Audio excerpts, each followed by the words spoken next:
As I was reading these passages, it reminded me how when Jesus was on this earth, it wasn't plain sailing. Like, most of the people like hated him. They called him names. They basically wanted him gone. In the end, they did try and, get him gone. But unfortunately, what they didn't know is that Jesus came to conquer death, to save us.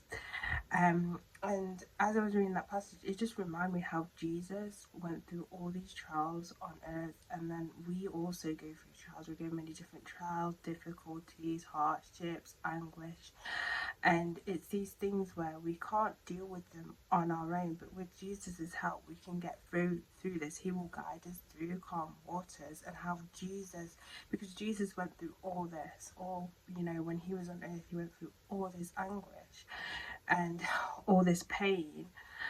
So he's the perfect person to help us, guide us through our trials, through our hardships. As we focus on him, he will help us. He will help us. He will guide us. He will get us through this, and that we are not alone. He is always, always with us. And that there's always a way out. There's always a way out through hardships, through temptations. There's always a way out, and that way out is Jesus. Like, all we need to do is ask Jesus for help. All we need to do is look upon Jesus, ask for his help, and he will help us. He will rescue us. So the first passage is in Hebrews chapter 4, and it's from verse 14.